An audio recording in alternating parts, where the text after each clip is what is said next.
மகிமையை காணும்படியாக தேவன் நமக்குள் வெளிப்பட சித்தமாய் இருக்கிறார். பிதாவின் சித்தம் இன்னதென்று அறிந்து செயல்பட வேண்டும் என்று இயேசு விரும்பினது போல இயேசுவின் விருப்பம் இன்னதென்று நாம் அறிந்து செயல்பட வேண்டும். ஹல்லேலூயா. இன்றைக்கும் கூட தேவன் நம்மோடு பேச வைத்திருக்கிற வார்த்தை, விசுவாசியுங்கள் வெற்றி பெறுவீர்கள். தேவன் நம்மிடத்தில் எதிர்பார்க்க அந்த விசுவாசத்தின் காரியம் ஒரு வெற்றிக்கான பயணமாக இருக்கணும்னு ஆண்டவர் எதிர்பார்க்கிறார். எடுத்துக்கொள்வோம். உபாகமம் 28ஆம் அதிகாரம் 12ஆம் வசனம் வாசிக்க கேட்போம்.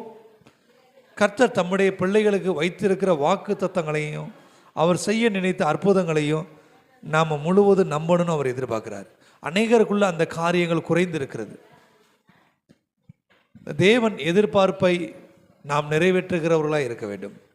ஏற்ற காலத்தில் உன் தேசத்திலே மழை பெய்யவும், உன் தேசத்திலே மழை பெய்யவும், நீ கையிட்டு செய்யும் வேலையெல்லாம் ஆசீர்வதிக்கவும், நீ கையிட்டு செய்யும் வேலைகளை எல்லாம் ஆசீர்வதிக்கவும், கர்த்தர் உனக்கு தமது நல்ல பொக்கிஷசாலையாகிய வானத்தை திறப்பார். கர்த்தர் தமது நல்ல பொக்கிஷசாலையாகிய வானத்தை திறப்பார். கரங்களை தட்டி கர்த்தர் நடிச்சதுவோம். கர்த்தர் நமக்கு ஒரு வாசலை திறக்க விரும்புகிறார். அது ஒரு வீட்டின் வாசல் அல்ல, ஒரு மனிதனுடைய தனிப்பட்ட இருதயத்தின் வாசல் அல்ல, வானத்தின் வாசலை நமக்காக திறக்க ஆயத்தமாக இருக்கிறார். இந்த உலகத்திலே மனிதர்கள் தருகிற காரியத்திற்கு ஒரு விலை இருக்கு. விலை மதிப்பற்ற தேவனுடைய அன்பினால் நாம் பெறத்தக்க காரியத்தை தேவன் நமக்கு தருவதற்கு ஆயத்தமாக இருக்கிறார். அதற்கு ஒரு காலத்தை வச்சிருக்கிறார், ஏற்ற காலம். இந்த நாட்களையும் கூட இது குடியரசு ஆகஸ்ட் 15 என்பது என்ன நாள் தெரியுமா? சுதந்திர தினம். ஜனவரி 26 குடியரசு தினம். ஆகஸ்ட் 15 கொடி எப்படி ஏற்றணும்? கயிறில் கீழேயே அந்த ஃப்ளாக், நேஷனல் ஃப்ளாக், தேசிய கொடியை கட்டி உள்ளுக்குள்ள பூக்களை வைத்து கீழேருந்து மேலே ஏற்றுவோம். கீழேருந்து மேலே ஏற்றுனா அங்கே மேலே போய் அதை கயிறு இழுத்துட்ட உடனே அது என்ன நாள்?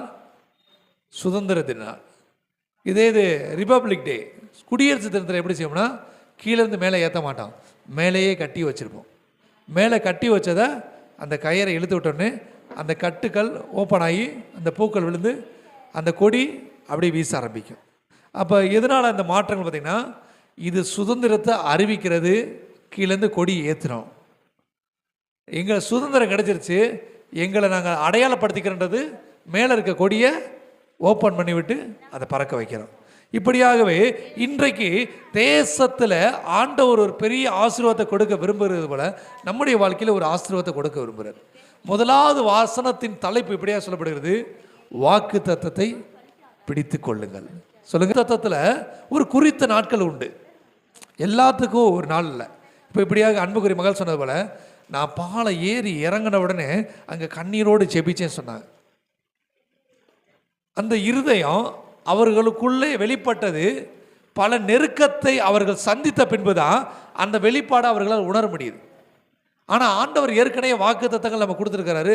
அந்த வாக்கு தத்தத்தின் பயணத்தில் நம்ம எப்படி செயல்படணும்னா, இங்கேருந்து பாலை ஏறி இறங்குற வரைக்கும் இருக்கிற பிரச்சனைகளை நம்ம தவிர்க்கணும்னா முன்னாடியே ஜெபிக்க ஆரம்பிக்கணும். ஆண்டவரே, நான் வண்டியில் போய்கிட்டு இருக்கேன், அவர் கூப்பிட்டாரு, நான் வரமாட்டேன் சொல்லலை, வண்டியில் போய்கிட்டு இருக்கேன். நான் வண்டியில் போய்கிட்டு இருக்கும்போது அவர் என்ன சொல்லணும், நீ வராத, நான் வந்துடுவேன், வந்துக்கிட்டு இருக்கேன்னு சொல்லணும். ஆக நம்முடைய விசுவாசங்கள் எப்படியாக வாக்கு தத்தத்தின் மூலம் செயல்பட வேண்டும் என்றால், நாம் எல்லாவற்றையும் செய்து முடித்து சோர்ந்து போன நிலைமையிலே கர்த்தரை நோக்கி பார்க்கும்போது அல்ல, வாக்கு தத்தத்தை பிடிச்சிக்கணும். ஆண்டவர் சொல்லியிருக்கிறாரு, நான் உனக்காக வாசலை திறப்பேன்னு சொல்லி. ஆக இங்கேருந்து அவங்க சொன்ன உடனே நான் வரமாட்டேன், உங்களுக்காக ஜெபிச்சுக்கிறேன்னு சொன்னது சரியான விஷயமா இருக்காது. அவங்க இங்கேருந்து கிளம்பும் போது என்ன சொல்லி ஜெபிக்கணும், ஆண்டவரே, நான் போவதற்கு முன்பாக அவர் நான் வந்து கொண்டிருக்கிறேன்னு சொல்லணும்னு சொல்லி நாம் விசுவாசிக்க வேண்டும். இன்றைக்கு அன்னைகளுடைய காரியங்களில் என்னமா நம்ம பலவீனப்படுறோம்னா, கூடுமான மட்டும் நம்ம முயற்சி செய்கிறோம். நம்ம முயற்சிகள் செயலற்று போன போது நம்மளால் ஜெயிக்க முடியாது என்று உறுதி செய்த நிலையிலே நாம் தேவனை நோக்கி பார்க்கிறோம். ஆண்டவர் சொல்றாரு, ஏற்ற காலம் இதுவே. அது எது ஏற்ற காலம்? ஒவ்வொரு நாளும் நமக்கு ஏற்ற காலமாய் தேவன் வைத்திருக்கிறார். ஒவ்வொரு நேரமும் நம் தேவைகளுக்காக தேவனையே நோக்கி பார்க்கணும். எப்பொழுதும் உங்கள்கிட்ட நான் சொல்ற ஒரு காரியம், எந்த ஒரு பிரச்சனை வந்தாலும் முதலாவது நீங்கள் யாருக்கு தெரியப்படுத்துங்க? தேவனுக்கு தெரியப்படுத்துங்க. இரண்டாவது யாருக்கு தெரியப்படுத்துங்க? எனக்கு தெரியப்படுத்துங்க. ஏனென்றால் உங்கள் தேவைகளுக்காக நான் உங்களோடு மண்டியிட்டு தேவனிடத்தில் அதை பெற்றுக்கொள்ளும் வரைக்கும் நான் ஜெபிக்க காத்திருக்கிறேன். ஆக எந்த ஒரு காரியத்தில் நீங்கள் முயற்சி செஞ்சு உங்களால் அதை செயல்படுத்த முடியாத போது தேவனை நோக்கி பார்ப்பது அல்ல விசுவாசம். விசுவாசிகள் வெற்றி பெறுவீர்கள் என்ற நாளின் தலைப்பில் ஆண்டவர் இதைத்தான் சொல்கிறார். ஏற்ற காலம் என்று ஆண்டவர் நமக்கு எதை சொல்கிறார் என்றால், நீங்கள் விசுவாசித்தால் இதுவே உங்களுக்கு ஏற்ற காலம். கரங்களை திருக்கத்தில் எழுதுவோம். யாரெல்லாம் விசுவாசிக்கிறேன், இதுதான் என்னுடைய ஏற்ற காலம், எனக்காக கர்த்தர் வானத்தின் வாசலை திறப்பார். அநேகருக்கு இந்த வாசலுடைய வலிமை தெரியல. அப்போ முதலாவது வாசலுடைய வார்த்தை நமக்கு இப்படியா இருக்கிறது, வாக்கு தத்தத்தை பிடித்து கொள்ளுங்கள். சொல்லுங்க, பக்கத்தில் பார்த்து சொல்லுங்க, வாக்கு தத்தத்தை பிடிச்சுக்கோங்க, வாக்கு தத்தத்தை நம்புங்க. எத்தனை வாக்கு தத்தங்கள் இன்றைக்கு முடியாமல் இருக்கிறது என்றால், அந்த வாக்கு தத்தங்களை நீங்கள் பயன்படுத்துவது அல்ல, அதனால் அதை செயல்படுத்துவதல்ல. இப்போ 1 தீமோத்தேயு 6:18 தொடங்கி இன்றைக்கு அந்த பொக்கிஷ சாலைய வானத்தை அவர் திறப்பதற்கு எப்பொழுதும் ஆயத்தமாக இருக்கிறார். உங்கள் இருதயத்தில் அவர் எதிர்பார்க்க தெரியுமா, நீ நம்பு, இதுதான் அதுக்கான ஏற்ற காலம். சொன்னாங்க, இன்னும் காலம் வரவில்லை. அநேகருக்குள்ள இப்படிதான் இருக்கு. ஆண்டவர் நம்மளை புதிய வருஷத்துக்குள்ள பிரவேசிக்க பண்ணிக்கிறார். இது எந்த நாள்? துக்க நாட்களை முடித்து சந்தோஷத்திற்குள் பிரவேசிக்கிறத்தக்க நாட்கள். கூடுமான மட்டுமல்ல, எப்பொழுதும் தேவனை நம்பிக்கொண்டிருங்கள், இது எனக்கான காலம், நான் வெற்றியை சுதந்திரிக்கக்கூடிய காலம்னு சொல்லி உங்கள் இருதயத்தை தீர்மானித்து அந்த பயணத்தில் நீங்கள் பயணிக்கும் போது தான் ஆண்டவரால் முழு வெற்றியை உங்கள் வாழ்க்கையில் தர முடியும். ஆண்டவர் பாதி, நான் பாதி, அப்படிலாம் இல்லை. சொல்லுங்கள், சகலமும் நீங்கள் தான். ஏற்கனவே உங்களோட ஒரு நான் கதையை சொல்லியிருக்கிறேன்.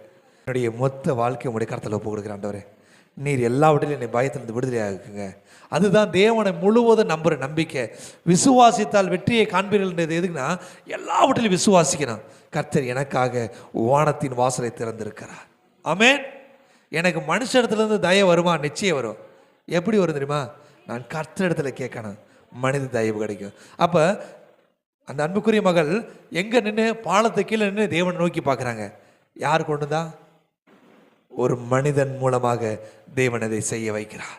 உங்கள் ஜெபங்களிலே நீங்கள் நிலைத்திருக்க வேண்டும் என்று தேவன் விரும்புகிறார். உங்கள் ஜெபங்கள் தேவன் அற்புதம் செய்து முடிப்பார் என்ற நிச்சயத்தோடு அது செயல்பட வேண்டும் என்று தேவன் விரும்புகிறார். வாசிக்க கேட்போம். 1 தீமோத்தேயு 6:18 தொடங்கி. நன்மை செய்யவும் நற்கிரியைகளில் ஐஸ்வர்யவான்களாகவும் தாராளமாய் கொடுக்கிறவர்களும் உதாரண குணம் உள்ளவர்களுமாய் இருக்கவும் நித்திய ஜீவனை பற்றி கொள்ளும்படி வருங்காலத்திற்காக தங்களுக்கு நல்ல ஆதாரத்தை பொக்கிஷமாக வைக்கவும் அவர்களுக்கு கட்டளையிடு. ஆமென். தேவன் என்னை உயர்த்தல, என் வாழ்க்கையில அநேக நெருக்கங்கள் இருக்கு, நானே இன்னும் ஆசீர்வதிக்கப்படலைன்னு சொல்லி புலம்பிக் கொண்டிருக்கிற சூழ்நிலை மத்தியிலையும் ஆண்டவர் என்ன செய்யறாரு? நீங்கள் நன்மை செய்கிறவர்களாக இருக்கணும். தேவன் உங்களுக்கு வெளிப்படுத்துகிற காரியத்தில் உண்மைகளோடு இருக்கணும். 2வது காரியத்தோட தலைப்பு இப்படியா இருக்கிறது, கிரியை செய்வதை விட்டு விடாதிருங்கள். நல்லது நடந்தா ஆண்டவர் நம்புவேன், நடக்கலைன்னா எப்படி ஆண்டவர் நம்ப முடியும்? ஆண்டவருக்காக நான் எதுக்கு ஏன் செய்யணும்? ஆண்டவருடைய காரியத்தில் நான் ஏன் உண்மையாக இருக்கணும்? ஆண்டவர் தான் எனக்கு செய்யலையே. இல்லைங்க, முதல் காரியம் ஆண்டவர் நம்ம கற்றுக் கொடுத்தது, வாக்கு தத்தத்தை பிடித்து கொள்ளுங்கள். இந்த வாக்கு தத்தம் தாமதிக்கின்றதுனால நாம் தேவனை குறித்து முறுமுறுக்கிற எண்ணங்கள் நம்ம இடத்துல வரக்கூடாது. கிரியை செய்கிறதுலேருந்து விட்டு விடக்கூடாது. எப்பொழுதுதான் கிரியை செய்யணும்? நன்மை செய்து கொண்டே இருக்கணும். வேதம் சொல்லுகிறது, ஆண்டவர் குறித்து அவர் நன்மை செய்கிறவராகவே சுற்றி திரிந்தார். ஏன்னா அவருடைய பயணம் அதுதான். இந்த ஒரு சின்ன கதை சொல்லுவாங்க. ஒரு தேல் தண்ணிக்குள்ளே விழுந்துருச்சு. அப்படின்னும் போது ஒரு மனுஷன் போய் அந்த தேலை ஒரு குச்சியை வச்சு தூக்குவாரான். தூக்கும்போது அந்த தேல் வேகமாக அவருடைய கையை கொட்டிடுமா. கொட்டின உடனே திரும்பியும் அவர் கை கொட்டினால கீழே விட்டுருவாரான். திரும்பவும் அந்த தேலை தூக்குறதுக்கு முயற்சி பண்ணுவார், காப்பாற்றுறதுக்கு தண்ணியிலேருந்து. உடனே அதை பார்த்துக்கிட்டு ஒரு பையன் சொல்லுவாரான், ஏங்கய்யா, அந்த தேல் தான் உங்களை கையை கொட்டுதில்ல, அதை போய் ஏன் காப்பாற்றிக்கிட்டே இருக்கீங்க அப்படி சொன்னவரே அந்த மனிதர் சொல்லுவாரா, தேலோட குணம் கொட்டுறது, என்னுடைய குணம் அதை காப்பாற்றுறது. ஆக கிரியை செய்வதை நாம் ஒருபோதும் விட்டுவிடக்கூடாது. ஏனென்றால் தேவன் உங்கள் வாழ்வில் அற்புதம் செய்வது தாமதிக்கலாம் என்று நீங்கள் நினைப்பீர்களானால் அது தாமதம் அல்ல, உங்களை அவர் உருவாக்கி கொண்டிருக்கிறார். அவர் உருவாக்கி கொண்டிருக்கிறார். நீங்கள் எல்லா நேரங்களும் கடவுளை உங்கள் கூடயே இருக்கணுன்ற நம்பிக்கையோடு தான் பயணிக்கணுமே தவிர, கடவுள் இருக்கிறத நீங்கள் பார்க்கணுன்ற கண்களோடு நீங்கள் பயணிக்க வேண்டியதில்லை. இன்றைக்கு சொன்ன மாதிரி இருக்கிறவராக இருக்கிறார். அவர் இருந்துக்கிட்டு தான் இருக்கிறாரு. கப்பலில் அவர் தூங்குறாருனால அவர் உங்களை விசாரிக்கலை, அவர் உங்களை மறந்துட்டா நீங்கள் நினைக்க வேண்டியதில்லை. அந்த இடத்துல ஆண்டவர் சொல்லுறாரு, அற்ப விசுவாசியே, எதுவரை நீங்கள் விசுவாசம் இல்லாமல் இருப்பீர்கள், கர்த்தர் உங்களோடு தான் இருக்கிறாரு. உங்க கப்பல் பயணத்துல, உங்க வாழ்க்கை பயணத்துல அவர் அமைதியாக இருக்கிறார் என்றால் நீங்கள் அவருடைய நாமத்தினாலே ஜெயிக்க வேண்டும் என்று எதிர்பார்க்கிறார்.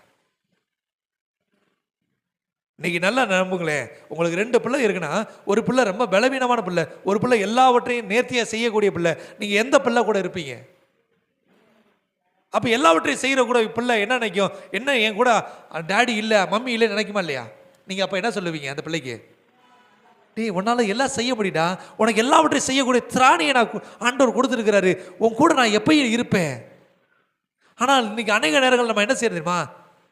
அற்புதங்கள் நடக்கலைனா, ஏற்ற காலத்தில் நம்ம இன்னும் நம்ம பயணிக்கலைனா, நன்மை செய்கிறது விட்டுறோம். அந்த வசனம் திருப்பி வாசிங்க, 12 வசனம். நன்மை செய்யவும் நற்கிரியைகளில் ஐஸ்வர்யவான்களாகவும் தாராளமாய் கொடுக்கிறவர்களும் தாராளமாய் கொடுக்கிற ஒரு இருதயம் என்கிட்ட இல்லைங்க. நான் இருக்கிறதுல உண்மையாரு. 2 காசு போட்ட ஏழை விதவையை குறித்து ஆண்டவர் பேசணுன்ற அவசியம் என்னன்னா, அவள் உண்மை உள்ளவர்களாக தன்னை வெளிப்படுத்தினாள். வேதத்தில் அந்த வார்த்தை எப்படி சொல்லுகிறது? அவள் தனக்கு உண்டானவைகள் எல்லாவற்றையும் கர்த்தருக்கு கொடுத்தாள். அவள்கிட்ட இருந்த மேன்மையானதே அந்த 2 காசு தானா? இன்றைக்கு உங்கள் இருதயத்திலே தேவன் எதிர்பார்க்கிறது, உன் நன்மையிலே நீ தாமதிக்கிறது என்று நீ தேவனுக்குரிய காரியத்திலேயோ மற்ற உலக பிரகாரமாக தேவன் உனக்கு நியமித்த உத்தம காரியத்தில் நீ விலகி போயிடக்கூடாது. இன்னைக்கு நிறைய பேருடைய வாழ்க்கையில் இப்படி சொல்கிறாங்க, எனக்கே ஒன்றும் நடக்கலை, நான் எதுக்கு போய் மற்றவங்களுக்கு நன்மை செய்யணும்? நன்மை செய்வதை அல்லாமல் வேறு ஒன்றையும் தேவன் உங்களுக்கு அனுமதிப்பதல்ல. உங்களுக்கு திராணி இருக்க மட்டும் நன்மை செய்யுங்கள், ஏனென்றால் தேவன் அதை உங்களுக்கு வாக்கு பண்ணியிருக்கிறார். இன்றைக்கி நம்முடைய ஆலயத்தில் ஒவ்வொரு காரியத்தையும் ஒவ்வொரு நாளும் செய்து கொண்டு இருக்கிறோம். கடந்த நாட்களில் ஒரு ப்ரேயருக்கு போனோம். ப்ரேயர் போகும்போது ஒரு காணிக்கை அவங்க எனக்கு கொடுத்தாங்க. உடனே அந்த காணிக்கை கொண்டு போய் இன்னொரு சபைக்கு கட்டுமான பணிக்கு தேவைப்பட்டுச்சு, உடனே கொடுத்தோம். அவர் என்னை பார்க்குறாரு, உங்கள் சபைக்கு 1000 தேவை இருக்குனாரு. நான் சொன்னேன், என் தேவைகளை அறிந்த தேவன் ஒருவர் இருக்கிறார். நாம் நன்மை செய்கிறத எந்த சூழ்நிலை என்ன செஞ்சிடக்கூடாது? விட்டுறக்கூடாது. கொடுக்கறதை விட்டுறக்கூடாது. நாம் குறைவுபட்டதுனாலே நாம் ஐஸ்வர்யவான்கள் என்பதை மறந்து போய் விடக்கூடாது. நம் தேவன் ஐஸ்வர்ய சம்பன்னர். எதற்காக அது செய்யணும்? அந்த வசனத்தை 19 வசனம் வாசிங்க. நித்திய ஜீவனை பற்றி கொள்ளும்படி வருங்காலத்திற்காக தங்களுக்கு நல்ல ஆதாரத்தை பொக்கிஷமாக வைக்க. நித்திய ஜீவனை பற்றி கொள்வதற்கு நீங்க நற்கிரியை செய்யறது என்ன செஞ்சிடக்கூடாது? விட்டுறக்கூடாது. இந்த நற்கிரியை தான் தேவனிடத்துல உங்களை கிட்டி சேர வைக்கும். அது ஒரு பொக்கிஷமா ஆண்டவர் கன்சிடர் பண்ணுவார். இந்த நற்கிரியை ஆண்டவர் கணக்கில் சேர்ப்பார். முதலாவது வாக்கு தத்தத்தை எந்த அளவு நம்ம நம்புறோமோ அதுபோல் நற்கிரியையிலையும் நம்ம தொடர்ந்து பயணிக்கணும். அநேகர் சொல்றாங்க, வாக்கு தத்தத்தை மட்டும் சொல்லிக்கிட்டே இருந்தால் அற்புதம் நடக்குமா? அது அற்புதத்துக்கான தொடக்கமே தவிர அது உங்களை முழுவதும் பிரவேசிக்க செய்யாது. அநேக காரியங்களை தேவன் வைத்திருக்கிறார். தொடர்ந்து நம்மளை பயணிக்க வைப்பாராக. அப்போ முதலாவது தலைப்பு நமக்கு இப்படியா சொல்லப்படுகிறது, வாக்கு தத்தத்தை விட்டு விடாதீர்கள். 2வது காரியம் இப்படியா சொல்லப்படுகிறது, நற்கிரியை செய்வதிலிருந்து விலகாதிருங்கள், நற்கிரியை செய்து கொண்டே இருங்கள். வாசிக்க கேட்போம். மார்க் 2ஆம் அதிகாரம் 3ஆம் வசனம் தொடங்கி வாசிக்க கேட்போம். கர்த்தருடைய வார்த்தையை நம்புறதுல நம்ம பலவீனமாக இருக்கிறோம். அற்புதங்கள் தாமதிக்கிறது என்று எண்ணிக்கொண்டு இருக்கிற அநேகருடைய இருதயம் இப்படித்தான் இருக்கு. என் தேவன் எப்போ எனக்கு அற்புதம் செய்வார்? தாவீதை விட நம்மெல்லாம் தேவன் உண்மையை வாழ்ந்துட போகிறோம். அந்த தாவீது சொல்கிறாரு, ஆண்டவரே எதுவரைக்கும் நீர் எனக்கு இறங்காது இருப்பீர்? என் சத்துருக்கள் என் தலைமயிலும் அதிகமாக இருக்கிறார்கள். அவர்கள் என் வேதனையை ஆ ஆ என்று அவர்கள் சொல்லி கொண்டிருக்கிறார்கள், சந்தோஷப்பட்டு கொண்டிருக்கிறார்கள். ஆனாலும் சொல்லுகிறார், ஆலயத்துக்கு போவோம் என்று சொல்லும்போது நான் மிகுந்த மன மகிழ்ச்சியாக இருந்தேன். இன்னைக்கு நிறைய பேர் ஆலயத்துக்கு வர்றதில்ல. சொல்கிறாங்க, ஆலயத்துக்கு போய் போய் என்னத்தை கண்டோம், ஆலயத்துக்கு போகிறதுனால ஒன்றும் நடக்கிறதில்ல. இல்லைங்க, வாக்கு தத்தத்தை நம்புங்க.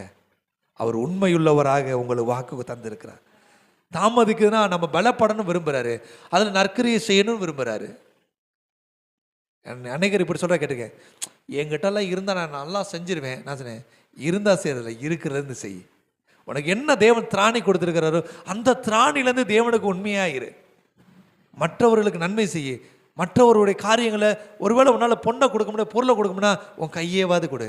இயேசுவோட பிள்ளை நான் கூட இருக்கிறேன். யாருனே ஒரு அறியாத பைய எங்கேயோ இருந்து அவருக்காக அந்த வண்டியை டோ பண்ணிட்டு வந்து ஒரு குறிப்பிட்ட இடத்து வரைக்கும் கொண்டு விட முடியும்னா அது நற்கிரியையின் வெளிப்பாடு. நான் தேவனுக்காக செய்த நற்கிரியை ஆண்டவர் நினைவு கூர்ந்திருக்கிறார். கரங்கடத்திற்கு அதை நினைத்துவோம். உங்களுக்கு யாராவது நன்மை செய்யணும் எதிர்பார்த்தீங்கன்னா நீங்கள் நன்மை செய்கிறவங்கள இருக்கணும். அல்லேலூயா. பாராட்டுங்கள், பாராட்டப்படுவீர்கள்.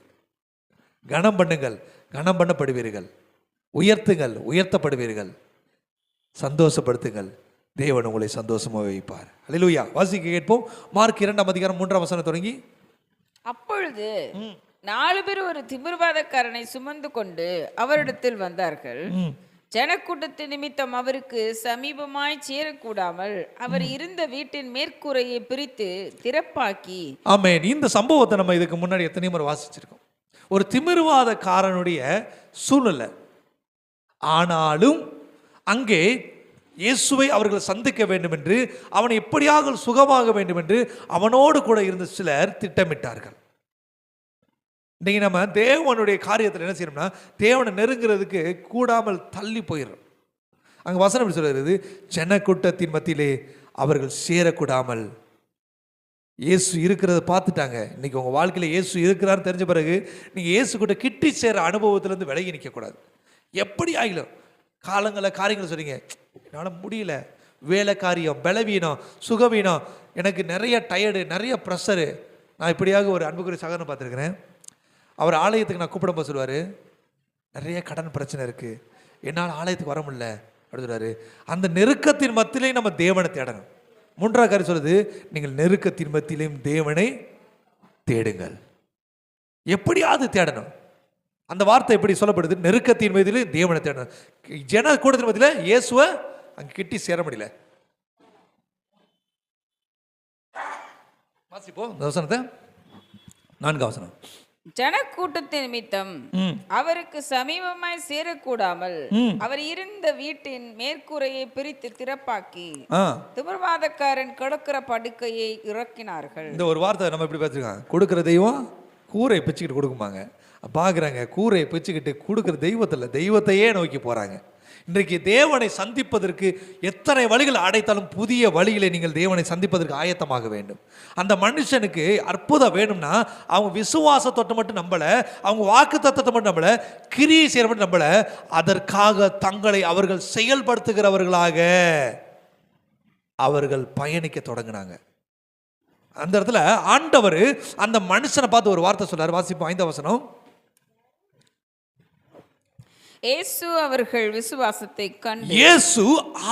விசுவாசத்தை கண்டு திமிர்வாதக்காரனை நோக்கி மகனே உன் பாவங்கள் உனக்கு மன்னிக்கப்பட்டது, உன் படுக்கையை எடுத்துக்கொண்டு நட என்று சொல்லுகிற ஒரு வார்த்தையை நம்ம இப்படியா பார்க்கிறோம். இன்றைக்கு ஆண்டவர் நம்மகிட்ட எதிர்பார்க்கிறது, அவரை நெருங்கி கிட்டி எப்படி ஆகில சேரணும். ஏதாவது காரணம் சொல்லி தேவ சமூகத்துக்கு வர்றதுல இருந்து நீங்க விலைக்கு போகவே கூடாது. உங்க வாக்குத்தத்தம் தாமதமாகுதா, பரவாயில்ல, நான் ஆண்டவர் தேடுவேன். நற்கிரியை செய்ய முடியலையா, நற்கிரியை செய்வேன். ஆனாலும் என்னால் தேவன்கிட்ட போக முடியல, பல விதமான சூழ்நிலைகள், நெருக்கங்கள் இருக்கா, நீங்கள் தேவனிடத்தில் சேருவதை, எத்தனை தடைகள் இருந்தாலும் தேவனை சேருவதை நீங்கள் விட்டு விடாதிருங்க. ஒருவேளை இவங்க கூட்டமாக இருக்கு, இன்னொரு நாள் வருவோம் சொல்லி பார்த்துருந்தா ஆண்டவர் அற்புதம் செய்திருப்பாரு. ஆனால் இப்படிப்பட்ட வார்த்தையோட அற்புதம் அவர்களுக்கு நடந்திருக்காது. ஆண்டவர் அங்கே சொல்லுகிற அவர்களை பார்த்து, அவர்கள் விசுவாசத்தை கண்டு அவர் ஆச்சரியப்படுகிறார். அவர்கள் விசுவாசத்தை கண்டு அவர் சந்தோஷப்படுகிறார். அவர் விசுவாசத்தினாலே அவர்களுக்கு அற்புதத்தை செய்கிறார். இப்போ 3 காரியத்தை ஆண்டவர் நம்ம கற்றுக் கொடுத்துருக்க. முதலாவது காரியம் சொல்லுங்க, வாக்கு தத்தத்தை பிடித்து கொள்ளணும். 2வது காரியம், நற்கிரியை செய்வதை விட்டு விடாது இருக்கணும். 3வது காரியம், கர்த்தரை கிட்டி சேருவதை நாம் தொடர்ந்து செய்து கொண்டே இருக்கணும். நீங்கள் ஜெபிக்கிறதுல நிறைய பேர் குறைஞ்சு போனது காரணம்னா, அற்புதங்கள் நடக்கலைங்க, ஆரம்ப நாட்கள் நிறைய நடந்துச்சு, இன்னைக்கு இல்லைங்க. அற்புதம் நடக்கிற வரைக்கும் ஆண்டவரை தொடர்ந்து பயணிங்க. விசுவாசத்தில் நிலைத்திருக்கும் போது அற்புதம் நிச்சயமா நடக்கும். அல்லேலூயா. கரங்களை தட்டி கர்த்தரை நிறுத்துவோம். ஆமென். இந்த 3 காரியமும் நமக்கு இன்னைக்கு ரொம்ப அவசியமானது. 4வது காரியத்தை நாம் இப்படியாக பார்ப்போம். அல்லேலூயா. சோதரம், அற்புதத்தை காண்போம். 4வது காரியம் என்னது? அற்புதத்தை காண்போம். வாசிப்போம். சங்கீதம் 78ஆம் அதிகாரம் 23 வசனம் தொடர்ந்து. இப்ப இந்த 3 காரியத்திலையும் தேவன் நமக்கு தம்முடைய மகிமையை விளங்க பண்ணி கொண்டிருக்கிறார். இதனுடைய ரிசல்ட் என்னவா இருக்கும், இதனுடைய முடிவு என்னவா இருக்கும் என்றால், சங்கீதம் 78ஆம் அதிகாரம் 23ஆம் வசனம் தொடங்கி வாசிங்க.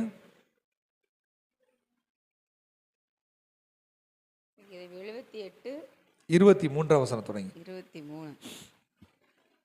அவர் உயரத்தில் உள்ள மேகங்களுக்கு கட்டளையிட்டு வானத்தின் கதவுகளை திறந்து மன்னாவை அவர்களுக்கு நீ ஆகாரமாகி அந்த நெருக்கமான கூட்டத்துக்குள்ள இயேசுவை சந்திக்க போனா அவர் உனக்கு என்ன செய்ய முடியுமா?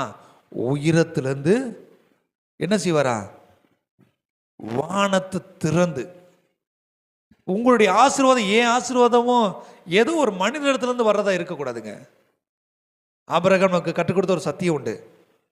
ஒரு மனுஷனை ஐஸ்வர்யனாக்கினேன் என்று நான் சொல்லாதபடிக்கு என் கண்களை வானத்துக்கு நேராக ஏறெடுக்கிறேன், எனக்கு ஒத்தாசை பருவதற்கு நேராக என் கரங்களை உயர்த்துகிறேன்னு சொன்னது போல இங்கே ஆண்டு சொல்றாரு, அவர் வானத்தை திறந்து, வாசிப்போம்,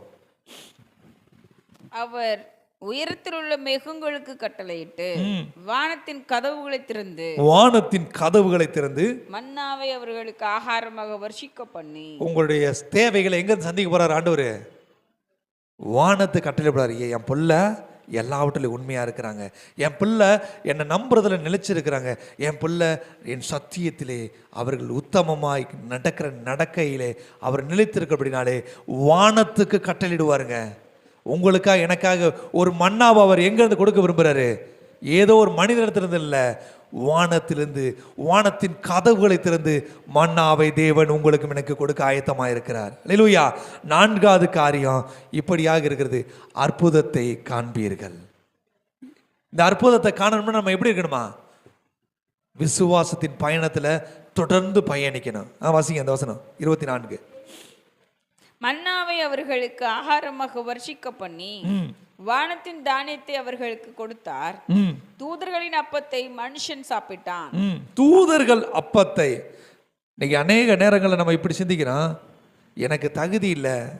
உன் தகுதி என்பது உன் தேவனிடத்தில் வைத்திருக்கிற விசுவாசத்தினாலே உனக்கு அது உயர்த்தப்படுகிறது, மேன்மைப்படுத்தப்படுகிறது.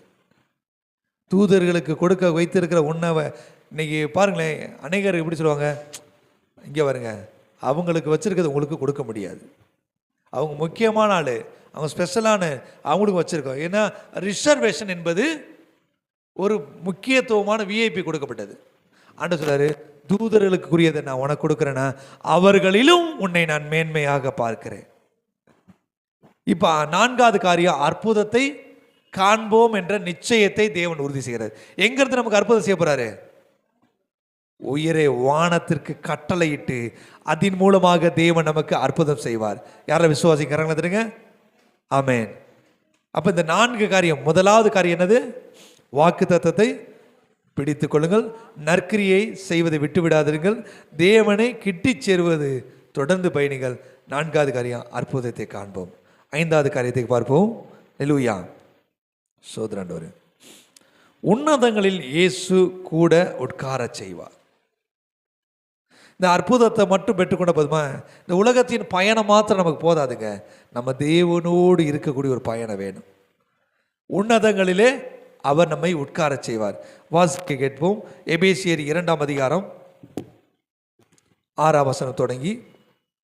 அநேகர் இந்த உலக பிரகாரம் ஆசீர்வாதத்தை திளைத்து போனவர்களாய் தேவனோடு இருக்கக்கூடிய இந்த உறவுல ரொம்ப பலவீனம் உள்ளவர்களாக இருக்கிறாங்க. ஆனால் இந்த அற்புதங்கள்லாம், இந்த ஆசீர்வாதங்களை எதற்கு நேரம் நம்ம பயணிக்க வைக்கணும்னா, இதெல்லாம் மற்றதெல்லாம் குப்பை மாதிரி தெரியணும்.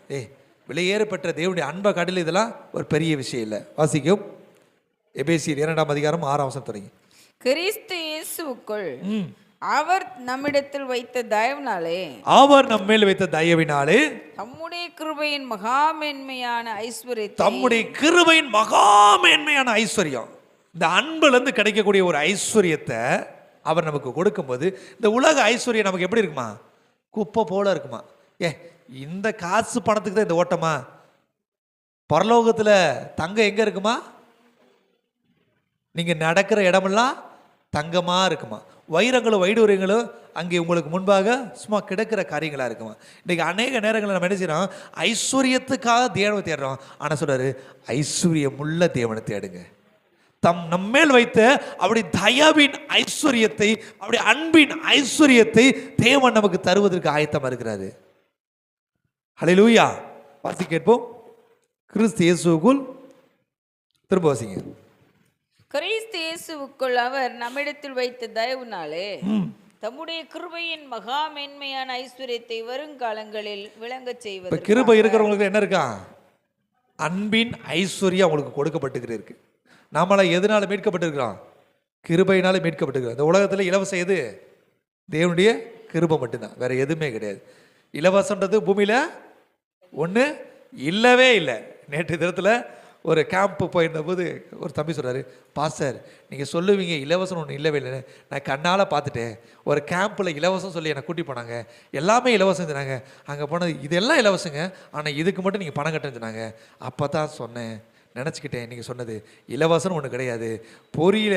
பொரியை போட்டு எலியை பிடிக்கிற மாதிரி சில இலவசங்களை கொடுத்து எங்களை பிடிச்சிக்கிட்டாங்க. ஆக இலவசம் நான் ஒன்று சொன்னேன், இலவசம் ஒன்று இருக்குது தெரியுமா?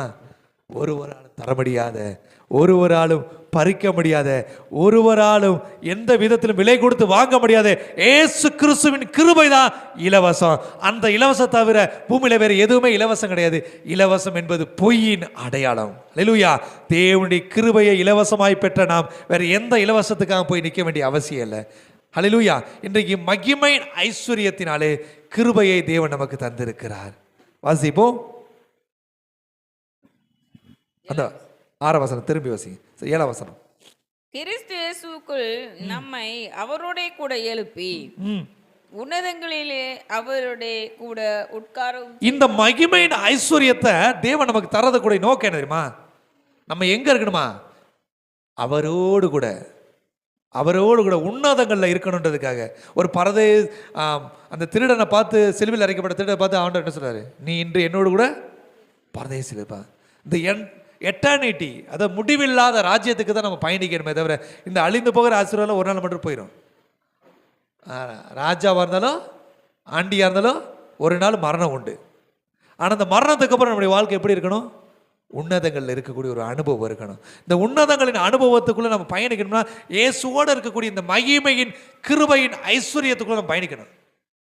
மேலானது உம் பேரன்பு உயிரினும் மேலானது. ஒரு பக்கம் இயேசுவோட அன்பு, உலகத்தோட ஆசீர்வாதம். எதை நம்ம தேர்ந்தெடுக்கணும்? இயேசுவோட அன்பு. இந்த உலகத்தின் ஆசீர்வாதம் ஒரு நாள் உங்களுக்கு புளிச்சு போகும். ஆனால் இயேசுவோட அன்பு வேதம் சொல்லுகிறது இப்படியாக, தேனிலும் தெளித்தேனிலும் மதுரமானது, அது தெவிட்டாத அமுதம். அது ஈடு இணையற்ற ஒரு அன்பு. அந்த அன்புக்குள்ள நம்ம பிரவேசிக்க நம்ம விரும்புகிறாரு. அந்த அன்புக்குள்ள போயிட்டீங்கன்னா வேற எதுவுமே உங்களுக்கு பெருசா இருக்காது. உலகத்தின் பாடுகள், உலகத்தின் நெருக்கங்கள், உலகத்தின் ஆசீர்வாதங்கள், உலகத்தின் ஐஸ்வர்யங்கள், மேன்மைகள் எல்லாம் ஒரு குப்பை போல தெரியும். அதை பவுல் சொல்றாரு, நான் கிறிஸ்துவுக்காக லாபமான அனைத்தையும் நஷ்டமும் குப்பையும் என்று கருதுகிறேன். ஏன்னா ஐஸ்வர்யவானுங்க பவுல் அந்த நாட்களிலே கிட்டத்தட்ட கற்பல் வைத்திருந்த ஒரு பெரிய ஐஸ்வர்யவான். ஆனால் கிறிஸ்துவுக்காக நான் எல்லாவற்றையும் லாபமான அனைத்தையும் நஷ்டமும் குப்பையுமா என்கிற தூக்கி எறியக்கூடிய ஒரு இருதயத்தை தேவன் கொடுப்பாரானால் அவர் கிருபையின் ஐஸ்வர்யத்தை அனுபவிக்கிற ஒரு அனுபவத்துக்குள்ள போறதான். உன்னதங்களில் அவரோடு கூட உட்காரணும். வேத வசனம் இப்படி சொல்லுகிறது, ஒருவனுடைய வாசற்படியிலிருந்து நான் கதவை தட்டுகிறேன், ஒருவனின் சத்தத்தை கேட்டு கதவை திறந்தால் நான் உட்பிரவேசித்து அவனோடு கூட நான் போஜனை பண்ணுவேன். அவர் என் கூட உணவு என்னோட கூட அவர் உட்காரணும். நான் அவரோடு கூட உன்னதங்களுடைய அனுபவங்களை அனுபவிக்கணும்னு சொல்லுங்க. இன்னைக்கு தனிமையான நேரங்களில் நம்ம தேவ பிரசன்னத்தை அனுபவிக்கணும்னு விரும்புங்க. அநேகர் பாருங்க, தேவையற்ற காரியத்தை நேரம் செலவழிக்கிறங்க, தேவனோடு நேரம் செலவழிக்கிறது கிடையாது. தேவையற்ற காரியம் முடிவில் உங்களுக்கு பிரச்சனைக்குள்ள கொண்டு போகும். தேவனோடு இருக்கிற காரியம் உங்களை உன்னதங்களுக்குள்ள கொண்டு போகும். ஒரு திருடனை தேவன் ஒரு பரதேசுக்கு கூட்டி போக முடியும்னா உங்களை என்னையும் கூட்டி போகிறது அவருக்கு லேசான காரியம். மனம் திரும்புகிற ஒரு பாவி நிமித்தம் பரலோகத்தில் மிகுந்த சந்தோஷம் உண்டாயிருக்கும். அப்போ நம்ம ஒவ்வொரு நாள் மனம் திரும்புகிற ஒரு அனுபவத்துக்குள்ளே போகணும்னு ஆண்டவர் விரும்புகிறாரு.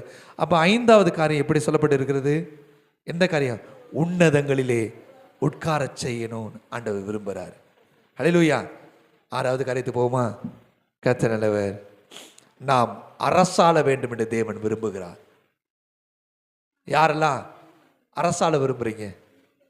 இல்லைங்க, ஏதோ ஒரு இடத்துல இருக்கிற வேலையில் இருக்கிற இடத்துல நிம்மதியாக இருந்த போதும். இன்னைக்கு உலக பிரகாரம் நமக்கு கற்றுக் கொடுக்குற ஒரு வார்த்தை தெரியுமா? ஒரு மனுஷனுக்கு அடிப்படை தேவை என்ன? உண்ண உணவு, உடுக்க உட, இருக்க இடம். இதற்காக நீங்கள் அழைக்கப்படவில்லை, நீங்கள் அரசாளுவதற்காக அழைக்கப்பட்டிருக்கிறீர்கள். நீங்கள் ராஜரீகம் உள்ளவர்களாக அழைக்கப்பட்டிருக்கிறீர்கள். வெளிப்படுத்தல் 5ஆம் வசனம் சகோதரம், வெளிப்படுத்தல் 5ஆம் அதிகாரம் 9ஆம் வசனம் தொடங்கி. யாரெல்லாம் அரசாள விரும்புறது? அரசாள விரும்புகிறான். யாரெல்லாம் ராஜாக்களாக இருக்க விரும்புகிறீங்க? இல்லைங்க, நான் அடிமையாகவே இருக்கிறேன் விரும்புனீங்கன்னா அது உங்கள் இருதயத்தின் எண்ணத்திலிருந்து மாற்றிக்கொள்ளுங்கள். தேவன் உங்களை ஆளுகை செய்கிறவர்களாக மாற்ற விரும்புகிறார். வெளிப்படுத்த 5ஆம் அதிகாரம் 9ஆம் வசனம் தொடங்கி. அல்லேலூயா. தேவரீர் புஸ்தகத்தை வாங்கவும் அதன் முத்திரைகள் உடைக்கவும் பாத்திரராய் இருக்கிறீர். ஏனெனில் நீர் அடிக்கப்பட்டு சகல கோத்திரங்களிலும் பாஷைகளிலும் பாசைக்காரரிலும் ஜனங்களிலும் சாதிகளிலும் இருந்து எங்களை தேவனுக்கென்று உம்முடைய இரத்தத்தினாலே என்ன செய்யறாரு? தேவனுக்கென்று நம்ம இரத்தத்தினாலே பிரித்தெடுத்திருக்கிறார். யாரில் விசுவாசிக்கிறோம்? ஆமேன் சொல்லுங்க. ஆமேன். நாம் உலகத்திலிருந்து பிரித்தெடுக்கப்பட்ட ஒரு சந்ததி. இந்த உலகத்தோடு இருந்தாலும் நாம் வேறு விரிக்கப்பட்ட ஒரு பிள்ளையாக ஆண்டவர் நம்மளை பார்க்கிறார். எதனால நம்மளை ஆண்டவர் மீட்டெடுத்திருக்கிறாரு? கிறிஸ்துவின் இரத்தத்தினாலே, அப்படி கிருபையின் தயவினாலே, அப்படி மகிமையின் ஐஸ்வர்யத்தினாலே அவரை நம்புகிற நமக்கு அவர் நம்மை பிரித்தெடுத்திருக்கிறார். வாசிங்க.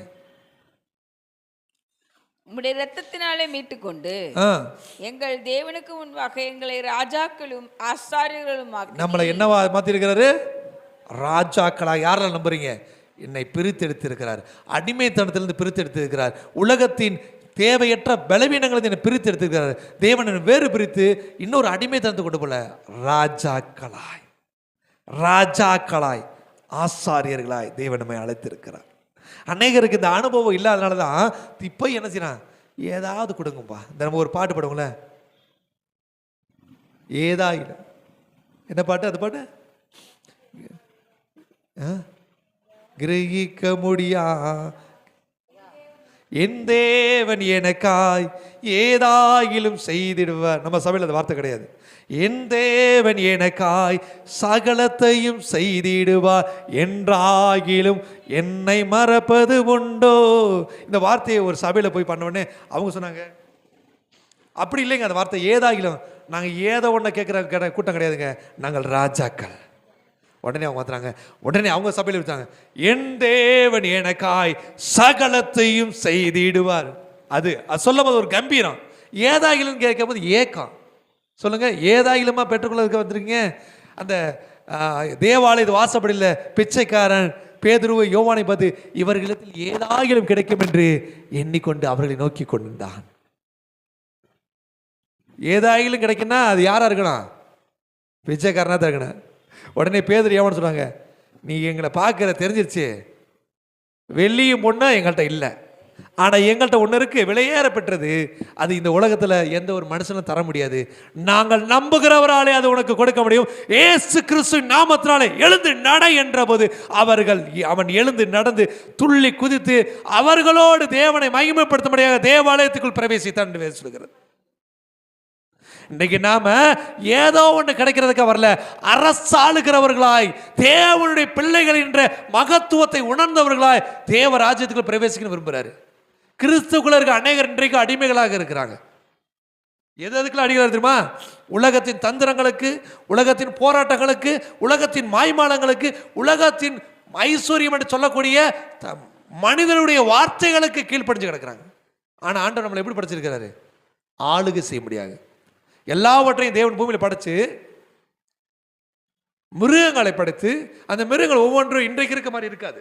அந்த நாட்களிலே ஒவ்வொரு மிருகம், இன்னைக்கு நம்ம நாட்டில் இருக்க யானைக்கும் காட்டு யானைக்கும் நிறைய வித்தியாசம் தெரியுமில்ல. இந்த நம்ம நாட்டில் இருக்கிற யானைலாம் ஓடக்கூட செய்யாது, ஆனால் காட்டு யானை ஒவ்வொன்றும் பயங்கரமாக இருக்கும். இன்னைக்கு இருக்க காட்டு யானை அப்படி இருக்குன்னா அன்னைக்கு ஒரு நாட்களில் நம்ம பார்க்கும்போது மகா பயங்கரமாக அதை இருந்திருக்கும். அந்த எல்லா மிருகங்களை உண்டு பண்ணி ஆண்டவர் ஆதாம் சொல்றாரு, இவைகளை நீ ஆண்டு கொள்வாய். நாம ஆளுகை செய்கிறவர்களாய் தேவன் நம்மை சிருஷ்டித்திருக்கிறார். நாம் என்ன செய்யறோம்? அடிமைத்தனத்தை ஆவியுடையவர்களாய் ஓடிக்கொண்டிருக்கிறோம். இந்த வசனம் சொல்லுது, 10ஆம் வசனம் வாசிங்க. எங்கள் தேவனுக்கு முன்பாக எங்களை ராஜாக்களும் ஆசாரியர்களும் ஆக்கினீர், நாங்கள் பூமியிலே அரசாளுவோம் என்று. நாங்கள் பூமியிலே அரசாளுவோம். விசுவாசிக்கிறோம்? ஆமென் சொல்லுங்க. நம்ம பூமியில் என்ன செய்ய போறோமா? அரசாளுவதற்காக தேவன் நம்ம வைத்திருக்கிறார். இந்த விசுவாசத்தின் பயணம் தான் நமக்கு ஒரு வெற்றியை கொடுக்கும்.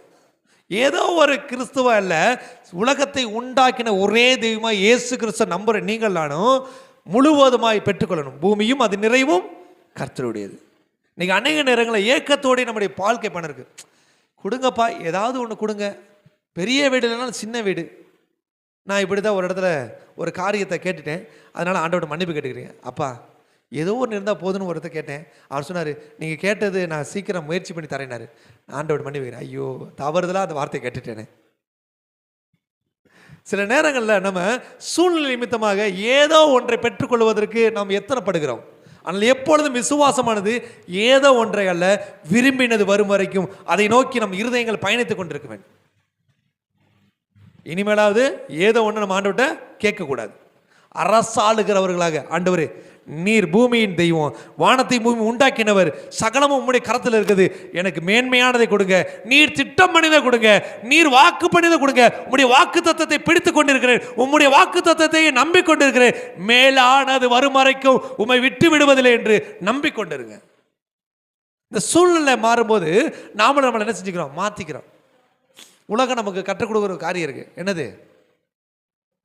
கிடைச்சது நினைச்சது கிடைக்கலாம், கிடைச்சத வச்சுக்கோங்க. கடந்த நாட்களில் எனக்கு நேரடியாக ஒரு அனுபவம். Christian life not adjustment life, purely இந்த வசனத்தை உங்களுக்கு தெரியும். இதே மாதிரி சில சபையில் போகும்போது உண்டு. ஒரு சபையில் இந்த வசனத்தை சொல்லிட்டேன். ஒரு நாள் அந்த சபைக்கு ஒரு தேவை இருந்திருக்கு. அந்த தேவையின் மத்தியில் அந்த சபைக்கு நான் ஒரு யூஸர் பொருள் ஒரு இடத்துல இருக்குது. ஏன்னா அப்போ அவங்கள்ட்ட பொருளாதாரம் ரொம்ப குறைவாக இருந்துச்சு, உடனடியாக வேலை பார்க்க வேண்டிய அவசியம் இருக்குது. இதே பொருள் இதே குவாலிட்டியில் கொஞ்சம் கம்மியான விலையில் ஒரு கொஞ்சம் யூஸரில் ஒரு இடத்துல இருக்குன்னு சொல்லி நான் ரெஃபர் பண்ணி அந்த இடத்துல வாங்க சொன்னேன். அவங்க வாங்கிட்டாங்க. வாங்கினோடனே இந்த வசனத்தை கேட்ட ஒரு பையன் என்ன சொல்கிறான், பாஸ்டர் நீங்கள் எனக்கு என்ன கற்றுக் கொடுத்தீங்க? Christian life not adjustment life, purely understanding சொன்னீங்க. நீங்கள் எதுக்காக இந்த செகண்ட் ஹேண்டு இந்த பழைய பொருளை வாங்கினீங்க? அது இல்லைன்னா இல்லைன்னு சொல்லிட்டு போங்க, அது கிடைக்கிற வரைக்கும் காத்திருப்போம் அப்படின்னாரு. நான் உடனே, ஆண்டவரே என்னை மன்னிச்சிருங்க, இப்படி பேசிட்டேன், ரொம்ப வேதனையாக இருக்குது அப்படின்னு. ஆனாலும் அந்த சபையோட சூழ்நிலை நிமித்தமாக அன்றைக்கு அது சந்திக்கப்படுன்றதுக்காக நான் செஞ்சது என்னோட இறுதி திரும்ப. அவங்க சொன்னாங்க, அந்த ஊழியக்காரங்க சொன்னாங்க, பாஸ்டர் நீங்கள் இன்றைக்கி வாங்கி கொடுக்கலாம், இந்த காரியம் எங்களுக்கு நன்மையாக முடிஞ்சிருக்காது, இந்த வேலை முடிஞ்சிருக்காண்டாங்க. ஆனால் அந்த ஒரு பையன் சொன்ன வார்த்தையை விடவே மாட்டேன்றான். திரும்ப சொல்கிறான், இனிமேல் இந்த வசனத்தை நீங்கள் சொன்னீங்கன்னா நான் ஏற்றுக்க மாட்டேன். Christian life not adjustment life, purely understanding சொன்னால் ஏற்றுக்க மாட்டேன். எங்களை எதுக்கு அட்ஜஸ்ட் பண்ண சொன்னீங்க? அண்டர்ஸ்டாண்ட் பண்ண சொல்லுங்க. சரிப்பா நான் தப்பு பண்ணிட்டேன், என்னை மன்னிச்சிருன்னு சொல்லிட்டேன். ஆனாலும் நான் ஆண்டவர்கிட்ட வந்து மன்னிப்பு வைக்கிறேன். ஆண்டவர் சொல்கிறாரு, டேய் அவங்க சூழ்நிலை எதுவோ அதை கேட்ட மாதிரி நடந்திருக்கு, விடு அமைதியா. நீ எப்படி நடந்துங்க? அந்த எந்த பையன் என்ன திரும்ப மறுதடவை என்னை குற்றப்படுத்தணும்னா, அதே பையன் அதே பொருளை தன்னுடைய தனிப்பட்ட தேவைக்காக திரும்ப அதே இடத்துல போய் வாங்கினான். நான் வாங்கினது குற்றம் சொன்னானோ அதே இடத்துல அந்த பையன் போய் வாங்கினா. உடனே சொல்கிறேன், உங்களை குற்றம் சொல்லிட்டேன் பாஸ்டர், ஆனால் வேறு வழி இல்லை, என்னுடைய தேவைக்கு நான் அங்கே தான் போய் வாங்கினேன். உங்கள் மேலே கிருபை இருக்குது, நான் புரிஞ்சுக்கிட்டேன். உங்களை குற்றப்படுத்தினா தேவன் விட மாட்டார், நல்லா தெரிஞ்சுக்கிட்டேன். நான் எங்கே உங்களை குற்றப்படுத்தினேன் அதே இடத்துல போய் நான் ஒரு தடவை 3 தடவை போய் வாங்கிட்டேன். இனிமேல் நீங்கள் தப்பு செஞ்சால் கூட பரவாயில்ல, நான் உங்களை குற்றப்படுத்த மாட்டேன். ஒரே விஷயந்தான். நான் சொன்னேன், நீ சொன்னது சரியான விஷயந்தான், நானும் இன்னும் அந்த பழைய பொருட்களை வாங்க தயாரில்லை, ஆனாலும் கூட உங்களை நான் என் மனசறிஞ்சு குற்றப்படுத்தினக்கா மன்னிப்பு கிடைக்கிறேன்னு சொன்னான். ஒரே விஷயந்தான்.